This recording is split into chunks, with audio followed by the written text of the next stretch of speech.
kui ettevõtted esitavad oma majandusaasta aruanded 2017. aasta kohta selle aasta juuni lõpuks, siis tegelikult põllumajandussektori majandusliku tulemuse kohta on meil juba eelmise aasta kohta justkui tulemused olemas, et neid kajastab siis põllumajanduse majanduslik arvepidamine, mis valmib Statistikaameti ja Maaeluministeeriumi koostöös. Ja järgmisena siis Katre Kirt Maaeluministeeriumist räägib täpsemalt, mis nende tulemustest välja paistab. Palun. Tere!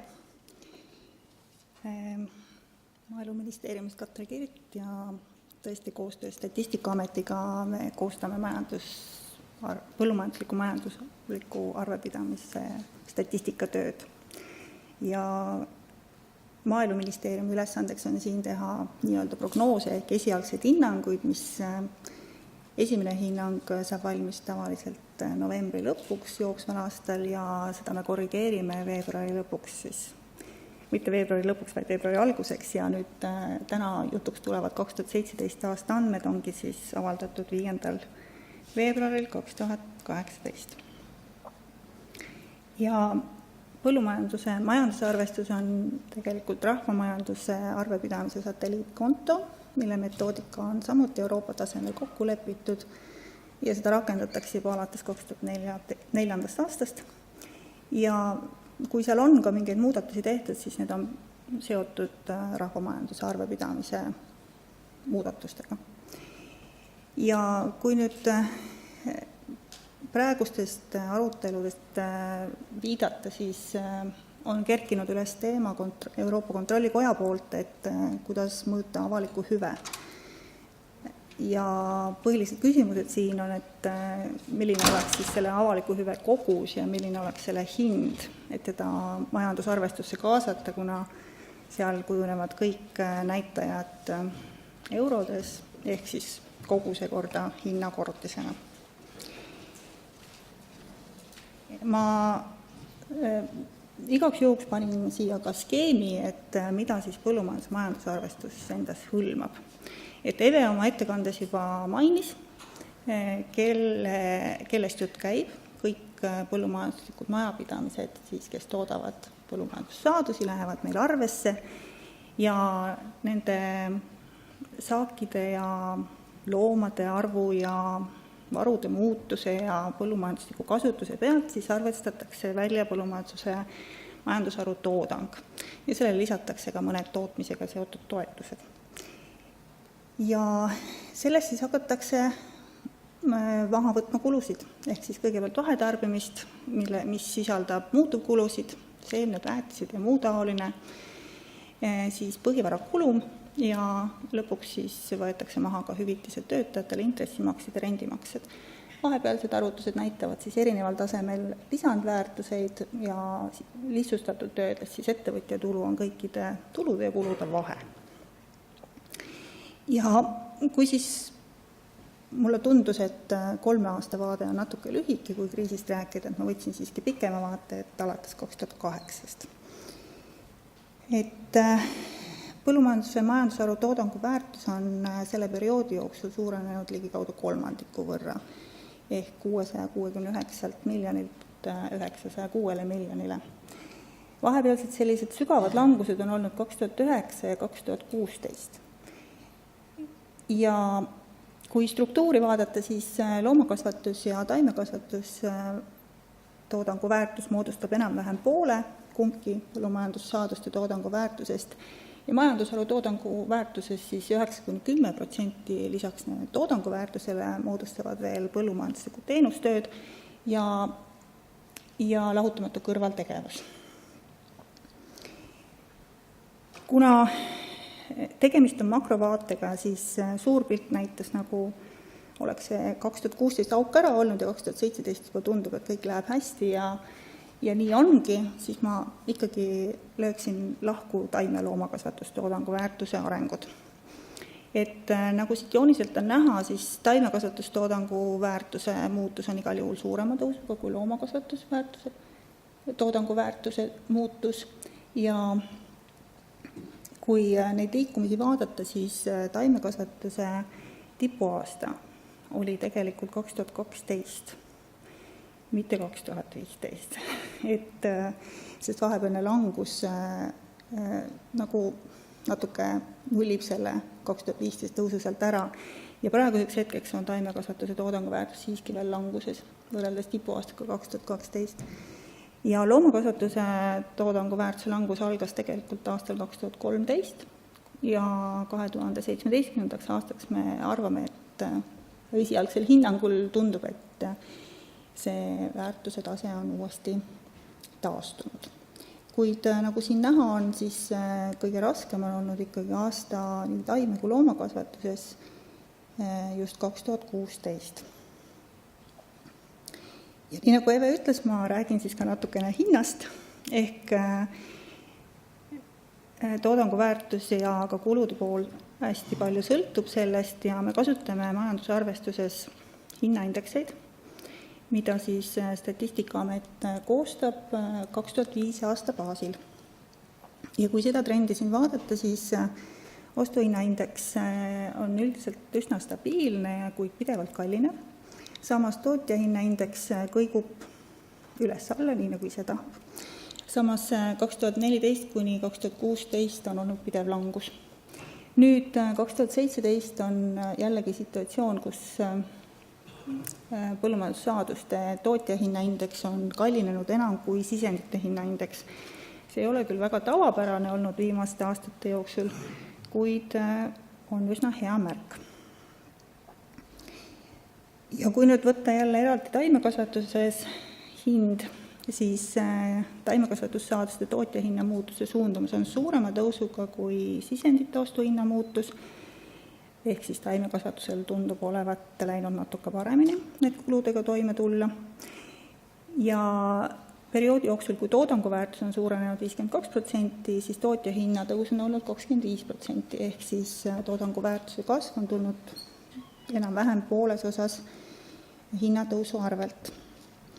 Ja teine pool siis kogus, ehk pool sellest kasvust peaks olema tulnud koguse arvelt, kuna raps ja teravili moodustavad ligikaudu poole kogu põllumajandus toodangu väärtusest, siis tõin nende näitel selle, kuidas toodangu väärtus on kasvanud ja siit tuleb ka väga ilusasti välja see 2015 aasta rekordsaagikus, kus toodeti tõesti 1,7 tonni rapsi ja teravilja ja selle kõrval langus 2016, kus see kogus on poole võrra peaaegu et väiksem. Ja kui nüüd 2017 andmetest rääkida, siis hoolimata rasketest ilmastikuoludest sügisesel koristusperioodil me näeme ikkagi siin tegelikult perioodi teist tulemust, ehk ligikaudu 1,5 miljonit tonni on see kogus, mis ei ole üldse ju nõrk tulemus.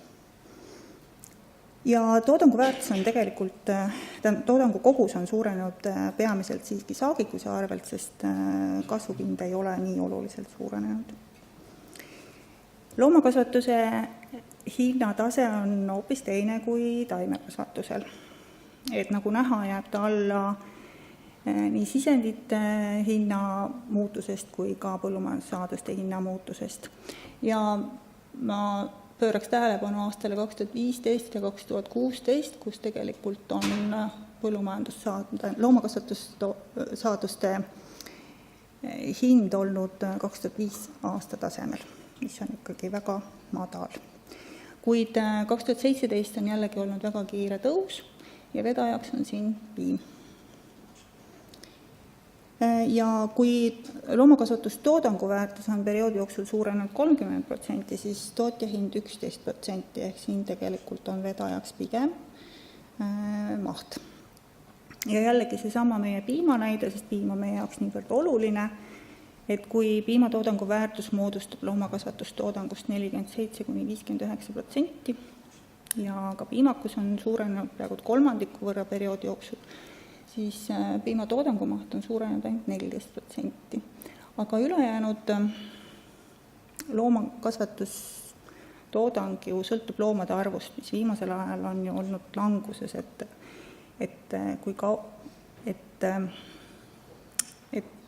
siin on selline mõnes mõttes vastuolu, et mahu arvelt on toodangu väärtus kasvanud, kuid erisuseks on 2016 ja 2017, kus tegelikult vedajaks ongi piim ja just piima hind. Ja nüüd edasi kulude juurde. Vahetarbimise osatähtsus on majandusharu toodangu väärtuses alushinnas 2015–2017 üle keskmise. See tähendab seda, et kui võtta perioodi keskmine ja see vahetarbimise osatähtsus on 66%, siis nagu näeme, on viimastel 3 aastal olnud see üle 70%. Ehk kas see võib-olla ongi siis see uus reaalsus, et vahetarbimine hakkab moodustama suuremat osa. Toodangust vahetarbimise lahutamisel jääb järgi brutolisandväärtus, millest siis kaetakse põhivara kulu. Kui võrrelda kulumi muutust perioodi jooksul, siis see on suurenenud 63%, samas jällegi meelde tuletuseks, et toodangu väärtus on samal ajal suurenenud 35%, ehk see näitab ka seda, et meie tootjad investeerivad väga palju tehnoloogiasse, ehk siis tegelikult tootlikkuse kasvu. Ja ohuks on siin minu meelest see, et toodangu väärtus ei jõua samaaegselt järgi ja võib tekkida oht, et tekivad uued raskused. Kui majandusarvestuses tootmisega seotud toetused kajastatakse toodangu väärtuse hulgas, siis tootmistoetused lisatakse tulupoolele peale kulumi mahaarvamist ja siin joonisel on arvesse võetud nii toote kui tootmistoetused ja nende osatähtsus tootmisteguri tulus. Et kui aastatel 2005 perioodi keskmisena on olnud toetuste osatähtsus ligikaudu pool ehk 54%, siis jällegi viimased 3 aastat on see osatähtsus palju kõrgem. Et toetustest sõltuvus on päris suur. Ja tootmisteguri tulust kaetakse välistegurid, ehk siis välistegurid, need on tööjõukulud, intressikulud, rendimaksed ja nüüd siin on 2 võrdlust tehtud, et kui me võtame arvesse kõik toetused ja vaatame välistegurite osatähtsusfaktor tulus, siis keskmine oleks 51% ja jällegi me näeme, et sinised postid ületavad selle, kuid kui me võtame nüüd toetused maha, ehk me räägime ainult turult saadavast tulust, siis tegelikult ei oleks vaja nagu 21% kõrgemat toodangu väärtust, et kõikide kuludega toime tulla, sealhulgas siis vahetarbimine ja välistegurid ja kulum. Et nagu näha, nende 3 viimase aasta rohelised postid, mis näitavad siis ilma toetusteta toimetulekut, on väga kõrged, ehk siis tegelikult sektor ei tule toime ilma toetusteta praegu veel. Ja mis siis nende välisteguritega siin on juhtunud perioodi jooksul? Et nad söövad meie lisandväärtuse kõik ära. Et kõige suurema osatähtsuse moodustavad hüvitised töötajatele, ehk siis palga ja sotsiaalmaksukulud, ning see osatähtsus on langenud 75%-lt 70%-le ning selle kõige taustaks on tegelikult palgalise tööjõu osatähtsuse suurenemine, kuigi samas palgaline tööjõud ise väheneb. Ehk siis tegelikult palgad suurenevad, palgalise tööjõu osatähtsus suureneb, see tähendab ka, et kui ettevõtted on jällegi koondunud, siis palgalist tööjõud on rohkem, peretalusid on vähem ja hüvitised töötajatele suurenevad. Perioodi jooksul on see siis 25% suurem. Teise suure osatähtsuse moodustavad rendimaksed ja nende osatähtsus on perioodi jooksul peaaegu 2 korda suurenenud 9%-lt 18%-le ja siin taga on tegelikult ka rendimaade osatähtsuse suurenemine ning samuti rendihinna peaaegu 2,5-kordne tõus. Intressimaksed on jäänud 2017. aastaks 2008 aasta tasemele ja siin taga tegelikult on üsna soodne Euribori, viimaste aastate Euribori viimane soodne tase.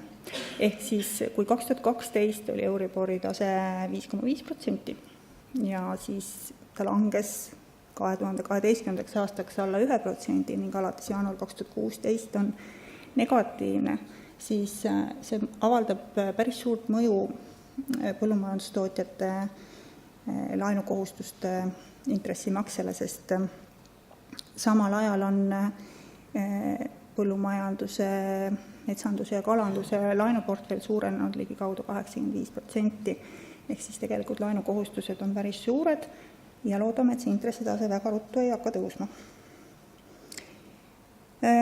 Kokkuvõttelt võib öelda, et tootmisteguri tulu kasv jääb maha väliste tegurite kulutuste suurenemisest, ehk siis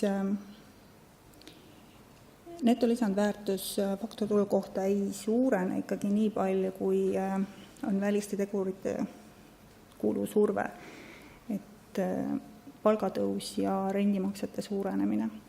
Samas, nagu näha, see tootmisteguri tulu on 2009 ülespoole läinud peaaegu et kihutades, sama kiiresti ta on sealt alla tulnud ja kui see nurk nüüd tundub täpselt sarnane, nagu oli eelmise languse ajal, siis ma ei tea, see on väike ohumärk. Ja sektori tootlikkust iseloomustavad kaks peamist näitajat, ehk siis faktortulu tööaja ühiku kohta ja ettevõtjatulu mittepalgalise tööühiku kohta. Kui nüüd 2016 vaadata, siis ettevõtjatulu kadus peaaegu pildilt ära, kuna kõik läks kulude katteks. Aga pikemas perspektiivis meie tootlikkus on ikkagi suurenenud ja siinkohal võib eestlasi väga kiita, sest näiteks periood 2011–2013 oleme me üle Euroopa keskmise. Ja samas teisalt võib ka jällegi seda öelda, et 2016 oli võrreldes teiste Euroopa liikudega langus kõige suurem. Ja kokkuvõtteks nii palju, et turult saadud tulu on 2017 aastal pöördunud küll tõusule, nii toodangu mahu suurenemise kui hinnatõusu arvelt, kuid loomakasvatuse tootjahinnad on tõusnud kiirelt ja nagu Evegi juba ütles, siis piimahind juba on vaikselt hakanud langema. Siinkohal on hea ka see, et meil kriisiaastatel aset leidnud loomade arvu langus on ikkagi stabiliseerunud, mis ehk aitab seda tootmistaset hoida. Puhvrit järgmiseks languseks ei jõua kindlasti sektor koguda 1 aastaga ja ei prognoosita saadustele 10-aastases perspektiivis hinnatõusu. Et pigem plaanitakse hinda, mis on eelmise kümnendi tasemest madalam. Ja kindlasti 2018 aastast rääkides, siis 2017 aasta ilmastiku mõju võib avalduda nii sööda kvaliteedis kui uue aasta toodangus, sealhulgas siis külvamata taliviljadest saamata jäänud toodang ja ebakvaliteetse seemnega probleemid või haiguste ja säilitamisega kaasnevad probleemid. Ning vahetarbimises kasutatavate sisendite hinnatase on püsinud viimased aastad stabiilne, kuid vahetarbimise osatähtsus toodangu väärtuses on kõrge. Samas usku sellesse väga ei ole, et see olukord muutuks, kuna energiahinna tõus ootab meid ees. Nii et vahetarbimise osatähtsus jääb endiselt kõrgeks, see tähendab seda, et brutolisandväärtuseks jääb vähem, see tähendab seda, et välisteguritega toimetulekuks ja põhivara soetamiseks või põhivaraga toimetamiseks jääb ka jällegi vähem aeg toodangust järgi. Kulumi suurenemise tempo on olnud seni suurem kui kogu toodangu väärtusel, see tähendab investeeringud ei tooda veel piisavalt tagasi, kuigi võib-olla seda on ka vara öelda, sest investeeringute aeg on või tasuvuse aeg on ju pikem, kui me praegu oleme vaadanud perioodi ja tööjõu tootlikkus õnneks suureneb. Toetuste osatähtsus tootmisteguri tulus on suur ning välisteguritega toimetulek on sõltunud viimased 3 aastat toetustest. rendimaksetest sõltuvus ja rendivindadest sõltuvus suurenevad, hüvitised töötajatele suurenevad enam kui tootmisteguri tulu ja tootmine koondub suurematesse ettevõttesse, mistõttu ka palgatööjõu osatähtsus võib suureneda ja surve töötasule jätkub ka põllumajanduses. Nii et ma ei taha küll olla väga pessimistlik, aga minu meelest on ennatlik öelda, et kriis on möödas. Aitäh! Aitäh!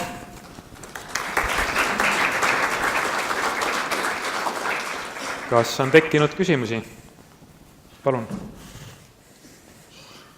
Aitäh, et mul on nagu hea meel, et tegelikult on tehtud niisugune hea ülevaade ja räägitakse nagu sellest, et üks teema, mis siit nagu välja koorub, et kui me tahame tulevikus edasi investeerida, siis on mingid laed ees ja laenukoormused on suured põllumajandussektoris.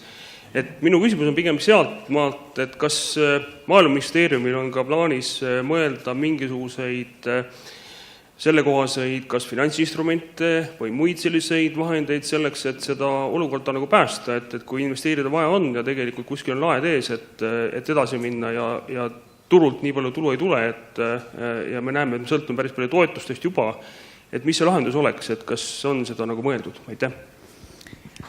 See ei ole küll minu valdkond, finantsinstrumendid ja laenuturu poliitika põllumajandussektoris, aga nii palju võime öelda, et finantsinstrumenti rakendatakse läbi Maaelu Edendamise Sihtasutuse praegusel perioodil ja tõenäoliselt ka tulevikupoliitika raames tahetakse sellega jätkata.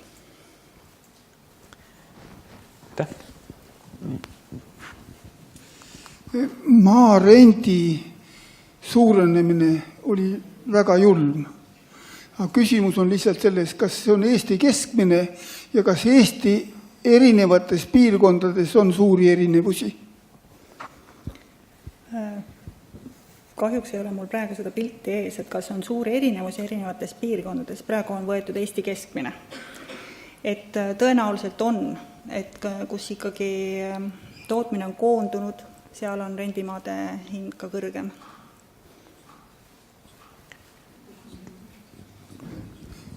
Vähemalt kas on mingi vahe juba teada Tallinna ümbrus ja ülejäänud Eesti?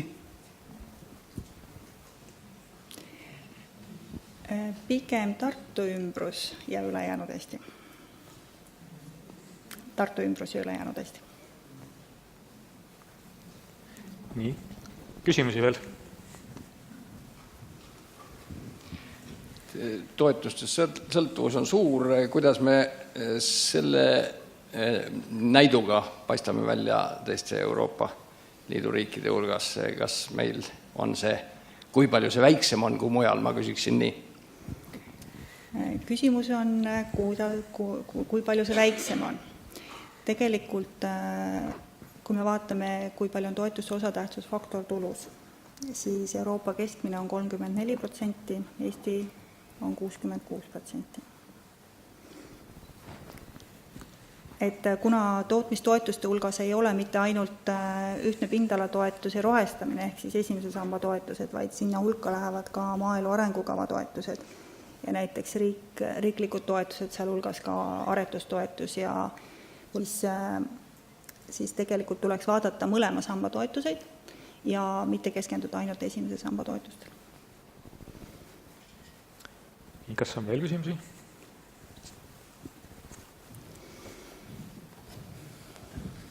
Ettekande eest ma küsiks ka nüüd Euroopa vaates, et tööjõu tootlikkus, et meil tundub olema see nagu väga hea.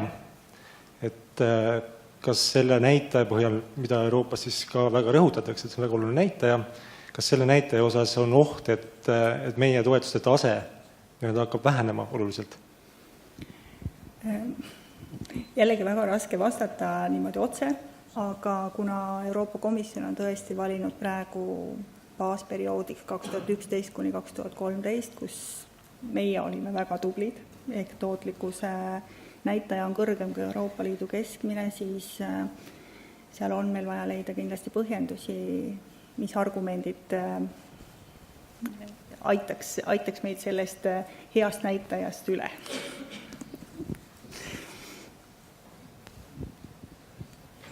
Sooviks täpsustada paari asja ettekandest. Ma saan aru, et need analüüsid on tehtud FADN-i andmebaasi põhjal. Ei, need ei ole tehtud FADN andmebaasi põhjal. FADN-ist räägib meile Marju Aamissepp järgmises ettekandes. See on makrovaade, see on Statistikaameti statistikatöö, põllumajandusliku majanduse arvepidamine. Ehk lühidalt EAA. Ja teine küsimus ettekandes ühe slaidi peal jäi arusaamatuks taime- ja loomukasvatustoodangu väärtuse muutus, et mis see ühik seal oli? Algselt. Ta on baasiga võrreldes. Baas on 2008 võetud ja siis protsentuaalne muutus võrreldes 2008. Aitäh. Mitte väärtuseline muutus. Selge, aitäh.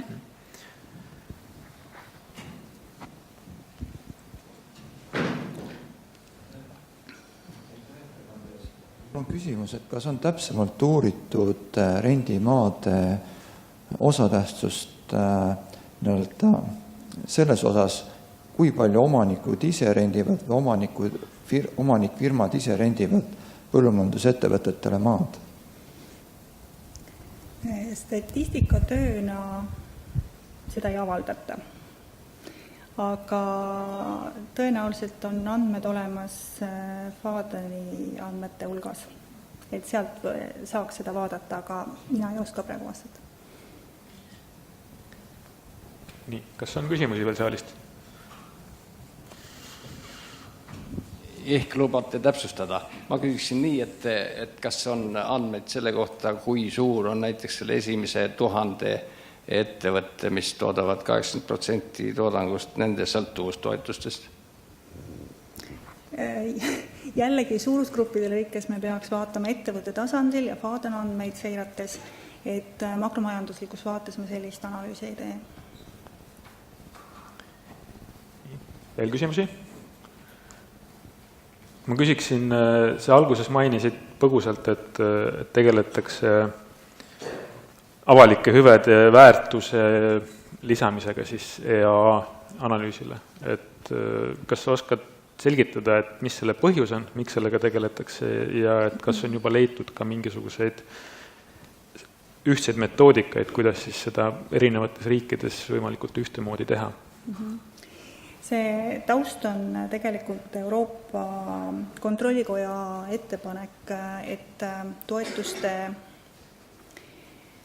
jaotamine peaks olema rohkem eesmärgistatud.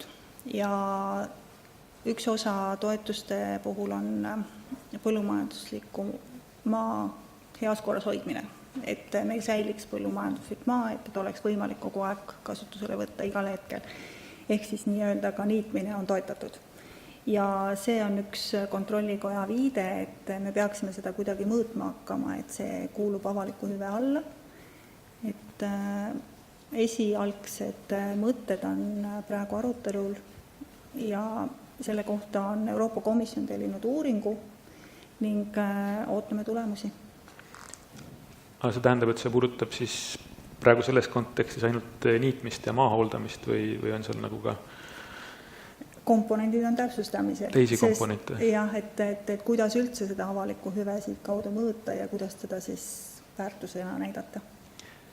Aga miks meil seda vaja teada on? Et nagu ma ütlesin, kontrollikoja ettepanek, toetuste eesmärgistamine. Miks me raha jagame avaliku hüve heaks? Kas seda võib tõlgendada niimoodi, et meil on vaja põhjendusi avalikkusele ja maksumaksjatele, et miks sektorisse maksta endiselt toetusi? Võib ka nii põhjendada, jah. Okay. Ja jah, Avamölder. Te ütlesite väga selgelt, et toodangu väärtus sõltub hinnast.